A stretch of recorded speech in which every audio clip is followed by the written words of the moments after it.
जी नमस्कार राजगढ़ वासियों, मेरा नाम राम बाबू गौड़ है और आप मुझे रंगीलो राजगढ़ चैनल पर देख रहे हैं।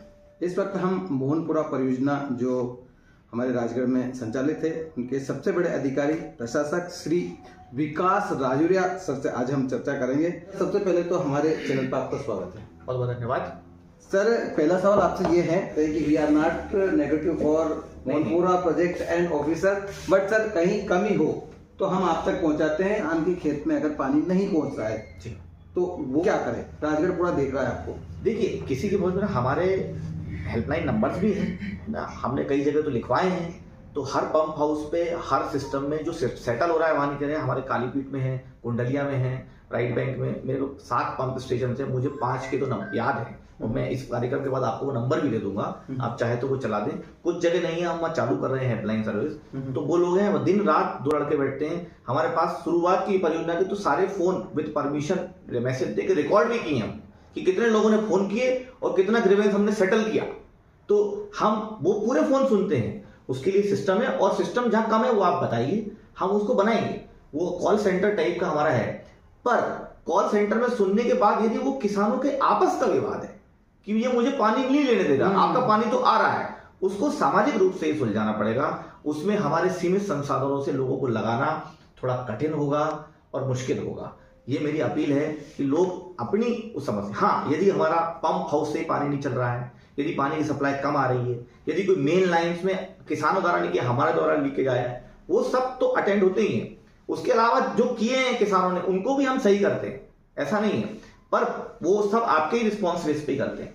तो वो पूरा सिस्टम है, उसकी ही की बात करी मैंने। लास्ट पंप हाउस के बाद उसको ही स्ट्रीमलाइन कर रहे हैं, उसको डॉक्यूमेंट कर रहे हैं कि O&M भी कैसा चले। अभी तो हमारे पास था कि डैम भूगर्भजल अच्छा हुआ, फिर ये परियोजना सबसे बड़ी बनी पाइप इरिगेशन की। अब ये O&M भी जो है, जिसके लीडर हमारे संदीप दुबे और विपिन तिवारी रहेंगे, मैं उन लोगों को ये लेगेसी, ये चीज बताना चाह रहा हूं कि ये इस तरह से O&M भी विश्व का सबसे बड़ा है। तो इसको किस प्रकार से हम ऑपरेशन मेंटेनेंस के SOPs को लिखें, कैसे बताएं, और आपके मन से ये बात आ गई। ये मेरा 10 तारीख के बाद हमारे मैं अपने आप को मैं आकलन करता हूं और चीजों को लिखता हूं। तो हम एक O&M का मॉडल अगले वर्ष ये जो प्रेजेंट करेंगे, ये तो बात हो गई कैसे बना के चला। अब ये चलता कैसे है, हम पानी कैसे उठाते हैं, कैसे जाते हैं, ग्रीवेंस कैसे लेते हैं, किसानों के फोन कैसे लेते हैं, उसकी भी व्यवस्था अब बन रही है। देखिए, ये बहुत बड़ा काम था, ये मिनिमम 15 से 20 साल का काम था। हमने इसे आंदोलन के रूप में लेके, इसे मिशन के रूप में लेके 5 साल में कंप्लीट किया और इसको साथ साथ टेस्टिंग, जितना एरिया होता गया, बहुत प्लानिंग से, स्ट्रेटेजी से पहले पानी देते हैं ताकि जितना एरिया कवर होते जाए, तो इसको सेटल होने में समय लगेगा। अब हम रियली O&M मोड में आए, तो हम सबके ईश्वर के आशीर्वाद से, सभी के सहयोग से जब इतना काम कर पाए, निश्चित रूप से हम विश्व का सबसे अच्छा O&M मॉडल भी यहाँ का बनाएंगे। और हमारी टीम बहुत ही अच्छी है, बहुत ही निष्ठा से लोग यहाँ काम कर रहे हैं, अपना दिन रात देके काम कर रहे हैं और वो निश्चित रूप से इसको बहुत आगे से लेके जाएंगे। इसके लिए मैं बहुत ज्यादा आश्वस्त हूँ कि नॉट ओनली दिस, की आगे का जो O&M होगा वो आप देखिएगा, हम उस चीज को अच्छे से करेंगे और इन चीजों को हम लिख रहे हैं। बाकी हमारा रिस्पॉन्स सिस्टम बहुत स्ट्रांग है और हमारा ग्रीवेंस जो है, जिस तरह से हम लेते हैं, हम 3 साल का रिकॉर्ड रजिस्टर में रिकॉर्ड करते थे। कुछ जगह अभी जो नए पंप स्टेशन थे वहां व्यवस्था नहीं है, उसको चालू करें। और आपको पूरे हेल्पलाइन नंबर आप स्क्रीन पे चला सकते हो। आपको हमेशा बताना है, अभी कौन सा गांव था वो, राजपुरा में मैंने आपसे साझा किया ऑफ रिकॉर्ड कि राजपुरा में हमने 20 तारीख को माननीय विधायक जी से सुबह चालू करा दिया था। हमें 15 तारीख को चालू करना था, हमने कमिट किया था। वो एरिया पूरा 50-60 गाँव का ही रह गया था हमारा। 15 हमने कमिट किया था, हम 5 दिन विलंब से हुए, हमने उस बात को माना, हमने 20 तारीख लिख के दिया क्योंकि कुछ बिजली की समस्या थी, वो लाइन थी, कुछ हमारा था, कुछ दूसरों का भी फॉल्ट था, तो एक कम माइंड हुई। पर 20 तारीख को हमने उसको चालू किया। 20 तारीख को चालू करने के बाद हमारी टीम थक गई थी, एक दिन का रेस्ट ले लिया और किसी कारण से राजपुरा पानी नहीं पहुंच पा। 6 बजे आपने शाम को स्टोरी करी कि लोग लेके बैठे हुए हैं और आरती, और वो पानी नहीं पहुंचा। 4 बजे सब लोग भोपाल चले गए थे, मैं ही था, मुझे मालूम था। हमने उसी दिन वो काम 7-8 घंटे का था, संभव नहीं था। हमारी पूरी टीम रात भर वहां रखी। सुबह 4 बजे जब वो पानी थोड़ा सा जब पंप से आता है, इतनी ठंड में भी कपड़े उतार के लोगों ने, जो लाइनमैन थे, उन्होंने उसको सही किया और फिर दूसरे दिन सुबह 6 बजे कहा। तो ये इस तरह के जहां जहां कमियां हैं, जहां हम अपने कहे हुए चैलेंजेस से पीछे आ रहे हैं, वो आपका काम है, दायित्व है और आप चौथा स्तंभ है। और मैं कहना चाहता हूं कि शायद वो तो हमने अपने मन से ही करा, शायद इतना परसेप्शन नहीं होता। तो हम एक आध 2 दिन लेट हो सकते थे, पर 2 दिन भी आगे आए तो पब्लिक परसेप्शन से, कि डिमांड से, लोगों की मांग जिस तरह से आती है उस तरह से तेजी भी जाती है। तो हम 15 से थे, 5 दिन लेट हुए, और हम 1-2 दिन और लेट पहुंचा पाते, पर लोगों ने के फोन आए, आपने भी स्टोरी करी, तो ऐसी चीजें हमें आगाह करती हैं। बावल्दी करके गांव है सारंगपुर में, एक वीडियो चलाया था हमने, कम से कम 2 लाख से ज्यादा लोगों ने देखा, हजारों कमेंट आए, वहां पर पानी पहुंच गया सर। वो लोग बोल रहे थे कि हमारे यहाँ तो कभी आया ही नहीं। बावल्दी में पानी पहुंच गया है अच्छे से, और बावल्दी सारंगपुर में पिछले बार भी हमने, मतलब जब ये लाइन चालू नहीं हुई थी, वहां का एरिया कमीशन नहीं हुआ था, हमने टेस्टिंग में जो ड्रेन के माध्यम से भी पानी पहुंचाया था पूरे एरिया में, वहां के भी सारी जगहों में इस साल बावल्दी में पानी पहुंच गया है। आप पुनः जाके वहां चेक करिए और वहां देखिए, और संभव हो तो हमारी टीम को लेके जाइए और आप लेटलॉन्ग वाला फोटो खींच के वहां के वॉल का, वहां के जो पानी निकल रहा है वहां हो गया। देखिए बहुत बड़ा सिस्टम है, 6 लाख से ऊपर किसान, हमारी 30 लोगों की टीम है, हम 6 लाख लोगों से एक्सपोज हैं, 1-1 हेक्टेयर तक पानी पहुंचाने का एम्बिशियस काम किया है हमने। जो पानी पहुंचाने का जल संसाधन विभाग का काम है वो 40 हेक्टेयर का होता है। जब हम पढ़ते थे तो हमारी सीमा जो कही जाती थी वो 40 हेक्टेयर कही जाती, 40 हेक्टेयर के बाद किसान बड़े बना के खुद पानी ले जाता था, फील्ड चैनल, उसको बोलते कमांड एरिया वर्क। हमने इस परियोजना में डिजाइन किया कि हम 1 हेक्टेयर तक जाएंगे, तो वो सबसे बड़ी चुनौती थी, और सबसे ज्यादा पाइपलाइन का काम 40 से 1 के नीचे होता है, तो उस डेंस तरीके से वहां से ले जाके जाना, सीधा हमने पूरे जो नीचे का ग्रेवेंस है, नीचे का सोशल वो है, वो पूरा लिया है। तो 3 लाख हेक्टेयर में 3 लाख आउटलेट्स हैं, तो उसमें मार्जिनल फार्मर्स भी है, तो लगभग 6 लाख फार्मर्स हमारे, हम उनको पानी दे रहे हैं। और उसके बाद ये सबसे बड़ा परैप सिस्टम है जहाँ इतना बड़ा काम हो रहा है एक कंडेंस्ड एरिया में, 3 लाख हेक्टेयर एरिया में। और उसके बाद मैंने आपको बोला भाई, हर चीज को हम 1-1 हेक्टेयर की चीज को बात नहीं कर सकते। बावल्दी का आपको पूरे गांव का पहले और बाद का, आपने चूंकि कहा है, मैं आपको सैटेलाइट इमेजरी से पूरी स्टडी करके आपको अलग साइन करके रिपोर्ट दूंगा कि वहां पे 1-1 हेक्टेयर के 1-1 किसान में पानी पहुंचाया है।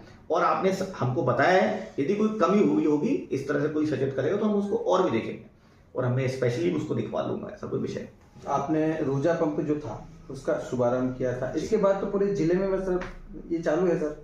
जी, अभी हमारा कंप्लीट एरिया, लास्ट जो D1 D2 का एरिया था जिसमें 50-60 गांव है, उनमें टेस्टिंग दौर में है, और जिस लास्ट ईयर तक कमीशन है उसमें टेस्टिंग दौर में, बाकी हमारा लगभग 70 to 80% एरिया कमीशन है और पूरा चालू है और सेटल्ड है, 2-3 साल से हो रहा है। जैसे किसान भाई है, आप पानी तो देते हो सब कुछ, पर तोड़ फोड़ भी कुछ किसान कर देते हैं, तो क्या मतलब ऐसी चुनौतियां आती है सामने? जी, ये चुनौतियां आती हैं। देखिए, किसानों को भी आगे आना पड़ेगा, उन्हें भी समझ बैठाना पड़ेगी कि कभी कभी रैशनल डिस्ट्रीब्यूशन नहीं हो पाता है कि भाई मुझे कम मिला, मुझे ज्यादा मिला, इसके चक्कर में लोग लड़ जाते हैं, या मुझे पहले चाहिए, उसमें अपने समझ नहीं बना पाते हैं। वो कहते हैं कि भाई मैं ही लूंगा, जो मजबूत होता है उस जगह वो ले लेता है, जिसकी जमीन कम होती है, जो कमजोर होता है वो पीछे रह जाता है, वो हमारे पास आता है। कायदे से उस तरह से देखा जाए तो संस्थाएं बनती हैं, वो सब चीजें होती हैं, और ये सामाजिक रूप से ही हैंडल होना चाहिए। फिर भी हम यथासंभव उस वाले डिस्ट्रीब्यूशन में भी समझाते हैं, प्रयास करते हैं कि भाई इसको आप करो, और उस दौरान तोड़फोड़ तो बहुत कईयों बार होती है, उस दौरान भी तोड़फोड़ होती है जो कि हमारे दायित्व में नहीं है, फिर भी हम उस तोड़फोड़ को भी सही करते हैं, समझाइश भी देते हैं। सर कि बहुत सारे गांव ऐसे हैं जो ये कहते हैं हमारे यहाँ पानी पहुंचा ही नहीं है, हमारे यहाँ पानी पहुंचा है, तो इस पर सर आपका क्या कहना है? नहीं, आपका कहना सही है, हमारे पास भी फोन आते हैं, आपके पास नहीं। ये बात सही है कि कई जगह लोगों को वही बताया ना, आपको इक्वल डिस्ट्रीब्यूशन नहीं होता है। मैंने आपको पहले भी ऑफ द रिकॉर्ड भी डिस्कशन किया था, अभी भी बताया है कि जो हमारा कमांड क्षेत्र है उसके हर 30 फुट बाई 30 फुट, हर 10 मीटर बाई 10 मीटर के टाइल्स पर हम 2020 से 2025 तक के प्रति वर्ष के टाइल का अध्ययन करते हैं, पूरा डेटा वैलिडेट करते हैं कि वहाँ पानी लगा कि नहीं लगा। तो एज पर माई इंफॉर्मेशन, जो हमारे कमांड एरिया में जिसमें हम पानी दे देते हैं टेस्टिंग के बाद, वहाँ एक भी खेत में ऐसा नहीं है जिसमें 0.35 0.4 NDVI के नीचे पानी लगा हो। तो हमारे पास प्रॉपर रिकॉर्ड है, हमारे स्काडा का भी है और सैटेलाइट डेटा का भी है। उसके बाद भी जो आप बात बोल रहे हैं कि रैशनल डिस्ट्रीब्यूशन नहीं हो पाता है कई जगह किसानों के आपसी उनके कारण। जब एक जगह एक कुआ है, जैसे मैं ऐसे समझाता हूँ, एक OMS जो हमारा है वो एक कुआ की तरह है, और उस कुएं में 5 भाई को पानी लेना है, पर उस कुएं में एक ही मोटर चलती है जिससे 2 भाई ले सकते हैं। तो जब उनको पता रहती है कि 2 भाई लेंगे, 5 मोटर डाल देंगे तो पानी नहीं चलेगा, तो वो पहले दिन ही पर्ची डाल देते कि भैया तू पहले लगाना, तू पहले लगाना। इसी तरह से ओएमएस को कुएं की तरह लेना चाहिए और उनको अपने आप डिस्ट्रीब्यूट कर लेना चाहिए। और ये डिस्ट्रीब्यूशन लोगों ने किया है, तभी तो पानी लगा है। अब उसमें आगे पीछे की होड़ में, या मेरे को पहले लगाना है या आगे लगाना है, इसमें विवाद आते हैं और वो आपस में लगा लेते हैं। 80-90% लोग सेटल हो जाते हैं। कुछ जगह जो किसान 30 हेक्टेयर के चक में मान लो 1 बीघा जमीन है, किसी की 2 बीघा है, उन किसानों के साथ तकलीफ आती है, जो हम भी समझ रहे हैं। लोग उनको पानी नहीं ले जाने देते हैं। तो इसका मेरा ये अपील है, मेरा ये कहना भी है, ये एक सामाजिक रूप से इसमें लोगों को आगे आना पड़ेगा। हमने नदी को बांध बनाए, इतने बड़े बड़े पंप स्टेशन खड़े करे, विश्व का सबसे बड़ा प्रेशराइज इरिगेशन नेटवर्क बनाया है। 2,90,000 हेक्टेयर में 26,000 किलोमीटर रिकॉर्ड समय में पाइपलाइन डाली, उसको जगह जगह पर प्रेशर एंड फ्लो से कंट्रोल से नापा और खेतों तक पहुंचाया, 30 हेक्टेयर तक पहुंचाया। और हमारी लाइन 1 हेक्टेयर तक भी है। अब 30 से 1 के बीच में लाइन तो हमने डाली है, और उसको पानी को ले जाना और वो रिटेशन करना किसान का ही दायित्व है। 30 हेक्टेयर तक पानी पूरा पहुंचाने का हमारा दायित्व है। वहां के बीच में भी जो लीकेजेस होते हैं, जो किसान भी करते हैं, हम उनको बिना उसके बाद, उसके नीचे के जो होते हैं उसमें हम समझाइश की बात करते हैं कि ये आपको ही करना है। तो इस तरह से एक सोशल स्ट्रक्चर वहां पे खड़ा करना पड़ेगा हमें। एक गांव में हमारे एक आरएमएस है, हम ये अपील करते हैं, ये हम प्रयास कर रहे हैं, अभी हम पूरा कमीशन कर पाए। अब हम एक मॉडल लेके आ रहे हैं, एक गांव में एक 3 या 4 लोगों का मिनिमम रक्षा समिति बनाई जाएगी। और पहले अगर कोई भी कुछ करता है तो पहले वो समिति उसको देख ले, जो मैंडेट करेगा। एक तो मैं ये सोच रहा हूँ कि जहां पर हमारा जेडएमएस लगा है उसी के आसपास वो आदमी हो जो उसको देख सके। एक जो वॉलंटियर करे कि हाँ मैं करूंगा, सरपंच भी हो सकता है, सचिव भी हो सकता है, तो वॉलंटियर एक, और बहुत बड़ी नहीं, 2-3 लोगों की इनफॉर्मल एक समिति, 1100 प्लस गांव है, 1100 समिति हम बनाने जा रहे हैं। और जिसमें हम केवल उनका कोई काम नहीं, कोई फंडिंग नहीं, केवल वो एक रिस्पॉन्स कमेटी होगी जो केवल जानकारी साझा कर देगी कि यहाँ पानी ऐसा हुआ, ऐसा हुआ, ऐसा हुआ। और हमारे जब लोग जाएंगे तो उनको ग्राउंड ट्रूथिंग बताएगी कि नहीं यहाँ ये गलत था, यहाँ ये था। तो इस तरह का एक स्ट्रक्चर, चूंकि पहले जल उपभोक्ता संस्थाएं होती थी, जल उपभोक्ता संस्था के बिना ही हम काम कर रहे हैं, वो उनके चुनाव भी नहीं हो पाए हैं।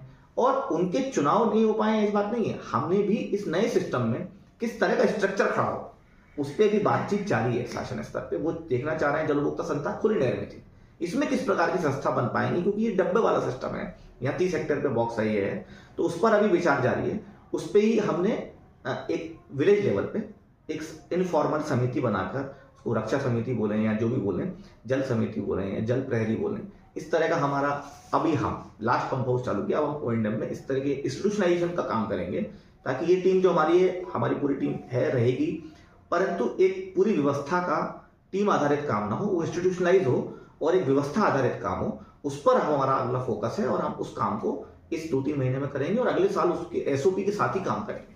सर, एक अखबार में हमने एक विज्ञप्ति भी मोहनपुरा परियोजना की देखी थी अभी, जिसमें आपने निकाला था कि अगर कोई भी तोड़फोड़ करता है तो सख्त कार्रवाई होगी। जी जी। हाँ, तो उसका क्या उद्देश्य था, मतलब विज्ञप्ति का?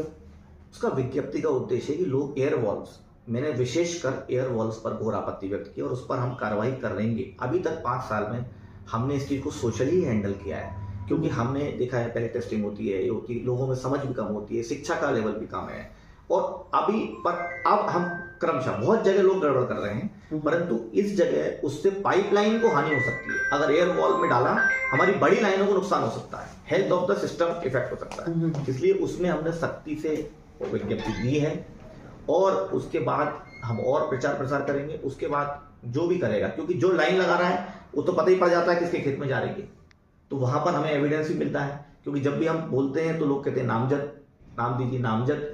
जो शिकायत करता है, शिकायत आता है, वो नामजद नहीं देता है। वो लोग आपस में गांव में दुश्मनी लेना नहीं चाहते हैं। तो इसमें एयर वॉल्व में नामजद चीज भी मिलेगी, सामने पता पड़ेगा, है ना। पिछली बार भी हमने नोटिस देकर सब समझाइश, नोटिस का काम हमारा पूर्ण हो चुका है एयर वॉल्व में। अब हम एक बार और समझाएंगे, कृषकों से निवेदन करेंगे, विनयपूर्वक निवेदन करेंगे, उसके बाद भी यदि होगा तो हम कार्रवाई के लिए विवश होंगे। अच्छा सर, ये जो पाइपलाइन है ये राष्ट्रीय संपत्ति है, इसमें पॉलिटिकल लीडर्स का कैसा सपोर्ट है? मतलब ये बोलते हैं कि ऐसा मत करो, कुछ है ऐसा? ये बहुत अच्छा प्रश्न है। देखिए, सामाजिक रूप से राजनीतिक रूप को भी आगे आना पड़ेगा। और जहां तक मेरे को पता है, जहां भी हम मंचों पे बात करते हैं, अधिकतर लीडर चाहे किसी भी पार्टी के हों, वो बोलते हैं कि अभी तक किसी ने ऐसा नहीं कहा होगा कि तुम तोड़ दो। कोई न्यूट्रल हो सकता है, सोचता होगा मैं क्यों बोलूं, परंतु मंचों पर बोलते हैं। हाल ही में हमने माननीय सांसद जी और विधायक खिलचीपुर का एक कार्यक्रम कृषक सम्मेलन अभी कराया था। उसमें वहाँ पर जितने बाहर से लोग आए थे उन्होंने ये भी कहा कि हमने कई परियोजनाओं में देखा है लोग जलकर माफ़ी की बात करते हैं, लोग इस तरह की बात करते हैं, पर यहाँ के नेता कम से कम बोल तो रहे हैं। यहाँ पे नेता कि आपको पानी का पैसा देना है, नहीं तो आप जिम्मेदार होंगे, आपको तोड़ना नहीं है, और ये हमारी भी आदत है, मेरी भी आदत है, ऐसा करके, पर अपने को ऐसा नहीं करना है। तो मंच से भी अनऑफिशियली भी बोलते हैं और मीटिंगों में भी सब जगह भी हमने बोला है कि हम कार्रवाई करेंगे तो कोई किसी प्रकार का इंटरफेरेंस ना आए। तो उन्होंने सबने हमको बोला है कि किसी प्रकार का इस तरह का इंटरफेरेंस नहीं है, आप स्वतंत्र रूप से काम करिए, कार्रवाई करिए तो होगा। परंतु कार्रवाई किससे, क्यों, ये योजना उन्हीं के लिए हमने उस मंशा से काम किया है, इसको सामाजिक रूप से हैंडल किया है कि ये उनको समझने की आवश्यकता है। पर अब ये 3, 4, 5 साल हो चुके हैं, तो जो न्यूनतम लॉ एंड ऑर्डर का प्रयोग होता है जिससे कुछ ऐसे लोग होते हैं, कुछ ही 1-8% से भी कम असामाजिक लोग होते हैं, वो समझ पाए, उसके लिए हम वो स्टेप लेंगे। और एयर वॉल्स बहुत आवश्यक है, उससे हमने शुरुआत की है, आपको उसमें रिजल्ट दिखेगा, हम एक्शंस लेंगे उसमें। सर, शुल्क का भी प्रावधान है, शुल्क लेना शुरू हुआ है या नहीं अभी? शुल्क का प्रावधान है, 1250 रुपये प्रति हेक्टेयर हमको लेना है। इसमें 350 रुपये प्रति हेक्टेयर तो खुली, उसमें 1250 हमको लेना है, क्योंकि 3000 रुपये प्रति हेक्टेयर से ज़्यादा केवल बिजली का बिल आता है। उसके बाद मेंटेनेंस अलग, मतलब 5000 रुपये हेक्टेयर का खर्चा सरकार इसमें बनाने के बाद मेंटेनेंस में करती है, और केवल 1250 रुपये की शुल्क निर्धारित की गई है प्रति हेक्टेयर। और 1250 में से भी 10% भी वसूली हमारी नहीं हो पाती है।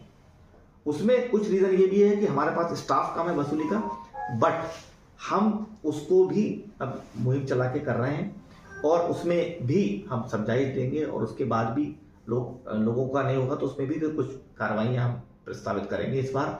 और उसमें भी सभी ने, कलेक्टर साहब ने, सारे जनप्रतिनिधियों ने कहा है कि हम किसी भी जगह इस तरह का बात नहीं करेंगे कि यहाँ वसूली नहीं करें या वो करें या आप उसको रोकें।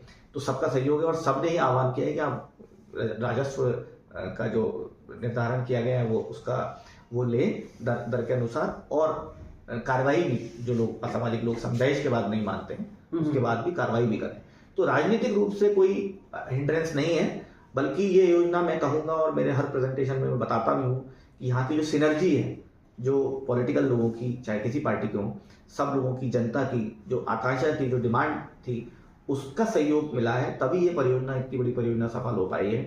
तो इसलिए ये देखिए, यहाँ पर जब पानी पहुँचता है तो लोग छोटा सोचते हैं, वो डब्बे का पानी वहीं का सोचते हैं। हम उस साइकोलॉजी को, उस भावना को समझते हैं, और वो ये नहीं सोच पाते हैं कि किस तरह से आ रहा है, वो ब्रॉडर सोच नहीं ले पाते। तो उनको समझाने की कोशिश है, बहुत सारे ट्रेनिंग प्रोग्राम्स हैं, सारी चीज़ें हैं, पर वो जितना इफेक्ट लाया जा सकता है ट्रेनिंगों से बहुत कुछ इम्पैक्ट नहीं आता, रियल उससे आता है। तो अब धीरे धीरे जब वो समझेंगे कि इसके रोटेशन से हमारे नुकसान है, इसको तोड़ने के बाद जब बदलना बंद हो जाएगा एक समय बाद, इसको तोड़ने के बाद जब उनकी सप्लाईज कमजोर हो जाएंगी, तो वो खुद ही उसको समझेंगे और समझ रहे हैं। तो राजगढ़ वालों, जो आपके खेतों में आप पानी लेते हो, आपके खेत में जो हरी भरी जो फसल होती है उनमें पानी पहुंचाने का काम हमारे जिले के ये प्रशासक महोदय थे, इनका नाम है विकास राजौरिया। अब इनने बहुत सारी जानकारी आपके लिए दी है, राजगढ़ के किसानों के लिए दी है, बहुत अच्छी बातें बताई जो आपको शायद पता ना हो। तो आपसे रिक्वेस्ट है, इस वीडियो को ज़्यादा से ज़्यादा फैलाएं। बहुत बहुत धन्यवाद।